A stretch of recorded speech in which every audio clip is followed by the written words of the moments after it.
Hello my friends and welcome to DISNEY Dreamlight Valley, first Reddit review after the update. I am genuinely curious what are overall thoughts, what are people thinking about, and yeah, let's find out. Subscribe for more DISNEY Dreamlight Valley, and let's go. Result, presenting the community voted most annoying villager. Whoa. Okay. I mean, I'm not surprised. It's Vanellope. I've seen a lot of people express their annoyance with her, which I honestly don't get. I mean, I do get sometimes. But rank her over Maui, and look at this difference. 3,400 votes for Vanellope and 2,500 votes for Maui. That is crazy. And even Mother Gothel is number 3. I feel like it's not exactly the same as the most annoying character. As the most annoying villager is how they're implemented in DISNEY Dreamlight Valley specifically, and a lot of people apparently are very annoyed with Vanellope's comments. And also Maui is not that annoying, I guess. He is a little bit self-centered, of course, but the thing that annoys people the most is that he always blocks the view. When you're trying to take a photo, he just loves to come and stand in front of you, and he's so big that he blocks everything. So yeah, that's also DISNEY Dreamlight Valley specific. Now I am curious, how does this work, the rest of it? So Mike is divisive, Sully is mixed opinions, Mirabelle slightly liked, Beast fairly liked, Donald is generally liked, and Eric is well liked. I mean, that one is obvious, but isn't it like the bottom 9 though? If it's the bottom 9 of the most disliked characters, then Eric is not well liked. He is at the very bottom of this list, even though he is number 9. He's at the top of the top 10. No, he is at the top of the bottom 10, but he is still in the bottom 10.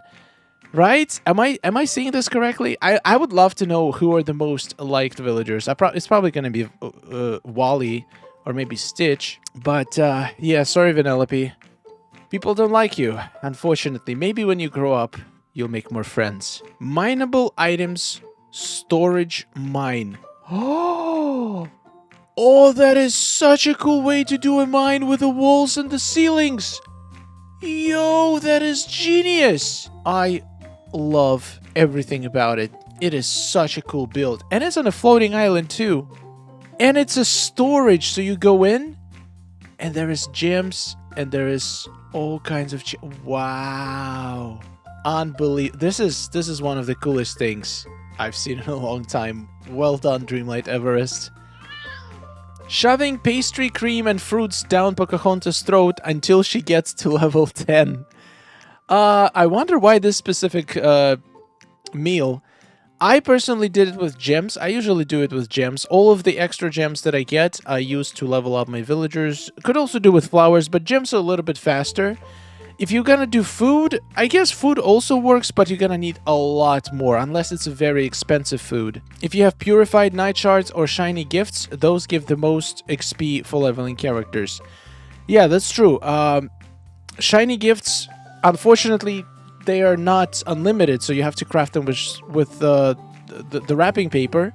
So most people probably not gonna have a lot of them, but purified night shards, I've seen a lot of people say that they have so many night shards and they don't know what to do with them. Well, here's one idea. Combine them with dream shards, make purified night shards, and use them to level up your villagers. It's really fast. It's ridiculous how fast it is using purified night shards. I am absolutely shocked how many people are using Vitalice crystals to level up characters. I literally got goosebumps when I saw this. I cherish every single Vitalice crystal I get to make mining potions. How many Vitalice crystals do people have that they can afford to use them to level up characters? Why not use gems instead? Certain gems are basically useless, especially shiny gems. And even if you're mining for Vitalice crystals, you're gonna drop a bunch of ruby and sapphire that is not used in a lot of things either. So I'm genuinely curious, why Vitalice crystals instead of the gems? Sis, this is not it. I don't know. I think she can do much worse. I think she could do much worse. She could do Eric. Sorry, Eric. No offense, but I would not recommend you for any women looking for a love partner. I think Gaston Could be a great life partner. First of all, he likes eggs. Eggs is protein. Protein is good. I don't know where I was going with this. I already forgot. Anyway, he has big muscles. He has a great smile. And he is dumb enough that you'll be able to tell him anything and he'll believe you. So, perfect man. Seriously though, Gaston was one of those characters that I never really cared for. But when I played Disney Dreamlight Valley, he is now one of my favorite characters. It's just the way they did him. I think it's just absolutely flawless. He has so much personality. He is so funny. One of my favorite quests. Some of my favorite quests were Gaston quests. I wish I could do them again, honestly. It's just he's just such a good character. Love it. You have my blessing, Cinderella. I think he will do until Prince Charming arrives. Did no one look at this item and go, "Hey, maybe we should try that again"? Why is it inside your body? Oh man. Yeah, I think it's because the umbrella, usually it's a little bit longer and the thing goes the other way, so it doesn't clip. But since it goes the inverted way, it does clip. Wow, seriously? Oh, that's not nice. Yeah, this is strange. If it's literally breaks, no matter which character is wearing it, it's absolutely unforgivable. There is just no excuse. Like, okay, I can get if the outfit clips with some other outfits. You can say there's like maybe thousands of combinations and they just didn't test two things together. But this seems like a kind of clipping that literally happens no matter which outfit you're wearing. So does that mean nobody actually ever tested how it looks like to hold this item before releasing it? If that's the case, I don't even know if it's worse or better than somebody seeing it and just not caring. Oh, we got a build from Tasha in Pixelland using the new aviary. All right, let's see. Oh my. Already using all of the Star Path items? I'm gonna get my tomorrow. I don't know if I can complete the whole thing tomorrow, but I'm gonna do my best. I'm gonna try to do at least 70% of it, if I can. This is beautiful. This is really beautiful. The new tree is gorgeous. I hope it has a good footprint. I think it does, because I can see you placed a lot of items right by its side. Yes. Yeah, this house is really fun. The house skins has been a whole next level lately. I cannot complain. The outfits, though, the outfits definitely have some issues sometimes, but these houses are so good. Well done, Tasha. Beautiful. Critters at stupid times of day. Yeah, I know. I agree. The ones that only appear, and it's your local hours, so they literally put it at the worst possible time for people to get it. If you don't have a Switch, if you play on like a console or PC at home, and if you work on the weekdays, you're never gonna get them. I already made my whole rant in the previous video, so I'm not gonna go deep into it, but yeah, the worst one are the turtle, the rabbit, and the bird. Those are the worst possible times. Ooh, by the way, the white crocodile is on right now. I need to get me some. Oh my god! What is this? Oh my! Why is this face? What is going on here? Oh, it is this item again. This item is cursed. It's not just clipping, it also turns your face inside out. Wow, that is the definition of inside out. The lotus. Oh, we already got somebody with his house paying moonstones to get the early access. I mean, wait, this is Tasha again. Oh wow, Tasha, you are definitely speedrunning this update. I hope you're having fun.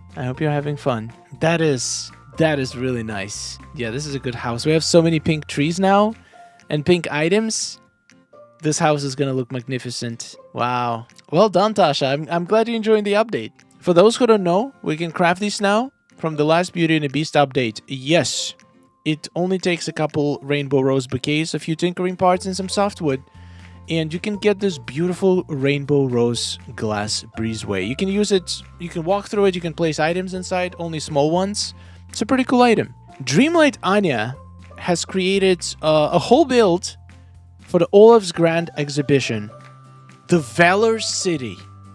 Forest of Valor City. Oh, wow. Okay. So you have the default skin of Scrooge. This tree looks good as a middle piece of your valley. That is nice. So many people actually I've seen doing this city build in the forest having like a super wide street in the middle. It just works. It works really well. You can have a train going through it, or you could have like a nice island in the middle of your road. You can have both. I think if I'm ever gonna work on my forest again, I would do something similar. It just looks too good. Look how cool this looks in the night. Love everything about it. We got a vent, ladies and gentlemen. This star path feels lackluster.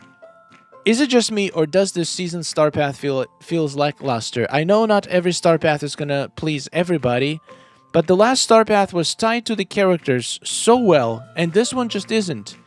I'm really hoping for more, not a random mixture of Bugs Life, Fairy Core with a hint of Mount Vesuvius. I feel like since the beginning of time, there is always posts every single update that somebody doesn't like star path, doesn't think it's worth it. Literally every single time. There wasn't a single star path since the release that was universally liked. There's always people who like the current star path, and there's people who don't care much about the current star path.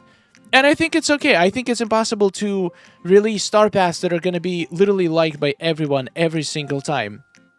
As long as they keep the item quality good, and they keep them versatile, so like there's variety. This time we get this time we get something different. I don't think the star path is lackluster, actually. I think it ties nicely into 4 elements, because it's called Elements of Nature or something like this. Something about elements. I keep forgetting the name of the star path. Is it tied to the characters that came? No, I don't think it's directly tied into Pocahontas. But it does have a theme, and I think the items are pretty good. Even if they're lackluster, there is no rule that says that every single item in the star path needs to be from the same universe as the character that comes. Is it my favorite star path of all times? Probably not, but I think it's a pretty good one. Let's see what people have to say. I wish they had some makeup or hairstyles for this path. I love those. Seriously, give us Pocahontas hair. Yeah, a lot of people have been requesting Pocahontas hair. I don't think it's going to happen. Well, I know it's not going to happen in this update, at least, because the hair is not in any of the leaks. It might come in the future, but I think just the thing, because of it's so long, it's going to be absolute nightmare in terms of clipping, because it's going to clip with any back item. It's going to clip with any dresses that have like any puffy things on the back. It's going to be clip city. It's going to be bad. So they could go and basically make sure that every outfit works fine with it, but that's going to be a ridiculous amount of work. So I can see why they are not releasing Pocahontas hair or any like super long free hair like that. But maybe one day they'll figure it out. Maybe one day they'll make a system which will allow for like no clipping and better interaction between the items. That'd be great. I really love some items and don't care much for the others, which is totally fine. That is absolutely normal. As long as there is just a few things in there that you like, the star path is going to be worth it.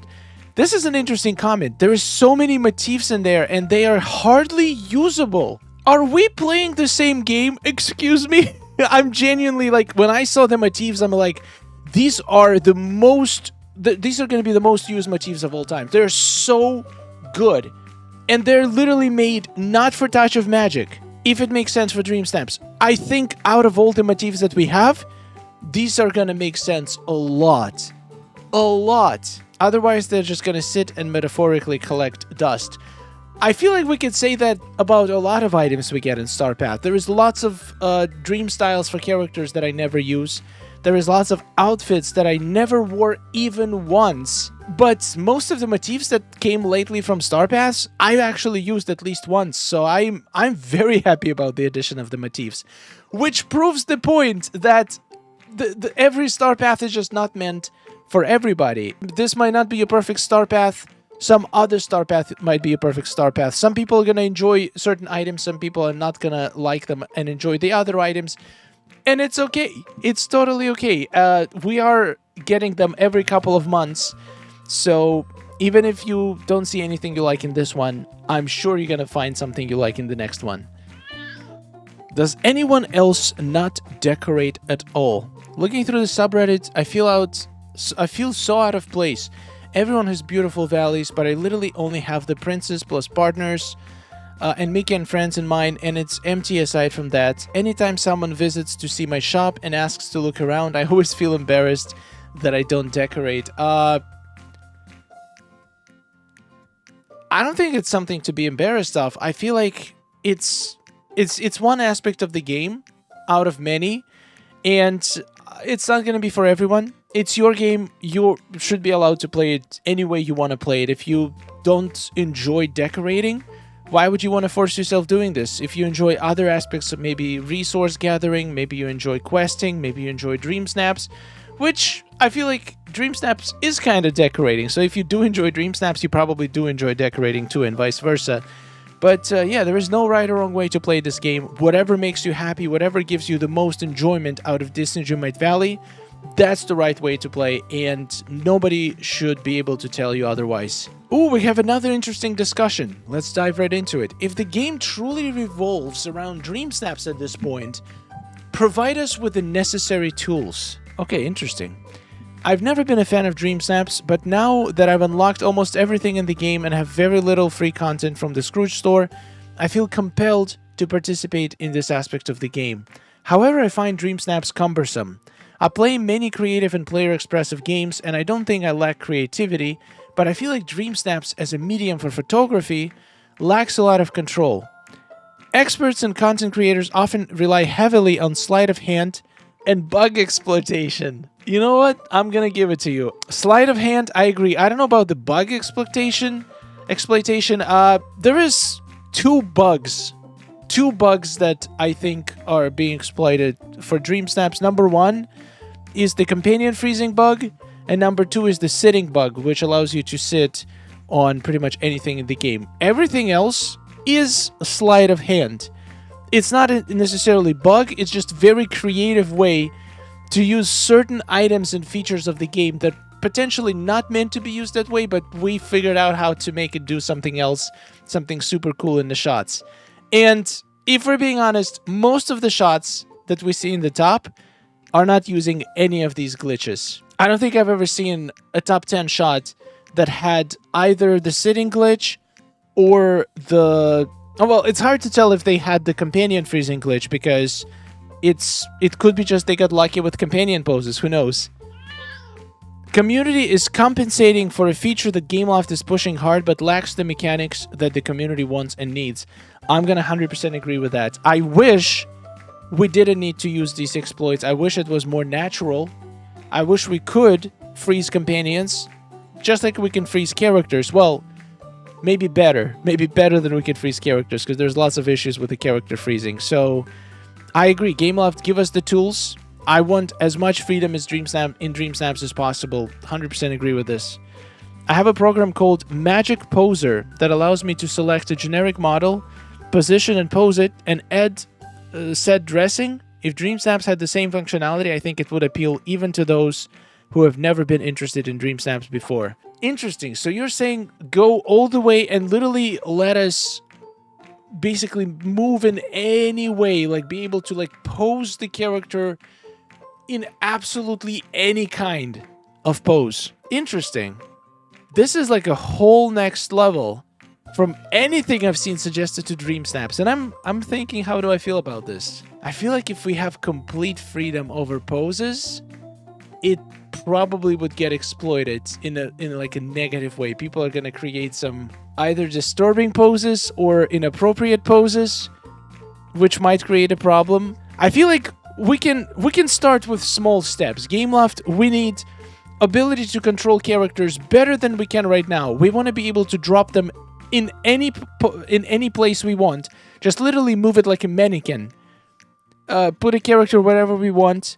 Make them do all of their animations. Choose which animation I want them to do. One of their default ones. They have joy animation, sadness animation, idle animation, wave animation. There's like 6 or 7 animations for every character. I want to be able to choose which animation and pose in a specific frame. And then I want to be able to do the same with critters. Just that would already take it to a whole next level. I think this should be the next step. And after that step is implemented, we can talk about going even crazier about it. Yeah, even the same controls as the camera while playing, zoom angles. Yeah, I agree. I still can't believe the third camera mode feels so limiting in 2026. Just let us put it anywhere. Why do you care? Why do you care if we put it a little bit lower? It doesn't make sense. Yeah, I'm really hoping that... I know that they've added a lot of really cool camera features lately, but it's been a while and we need more. So Gameloft, next update, can we focus a little bit on the camera mode again, make it even better, make it even cooler for dreamsnaps? I think community would appreciate it. And on this note, ladies and gentlemen, this is the end. This is not the end of the world. It's just the end of this video. So if you want to see more videos, you can check out my channel and also can check out, you can subscribe so you get notified anytime the new video drops, which is every single day, sometimes even multiple times a day. There's bonuses coming every once in a while. There's also live streams, crazy spirals for dream snaps, fun questing, decorating, all that stuff. I'd love to have you here. This is a really good community, and we would like you to be a part of it. Thank you so much for watching. Thank you to all of our amazing supporters, and I'll see you guys in the next one. A wonderful rest of your day, and goodbye. Oh, nice day we're having, isn't it? Oh, it's wonderful. Woohoo! Amazing. Gotta tell you, it is really beautiful here. Hey, nice to see you. Oh, hello.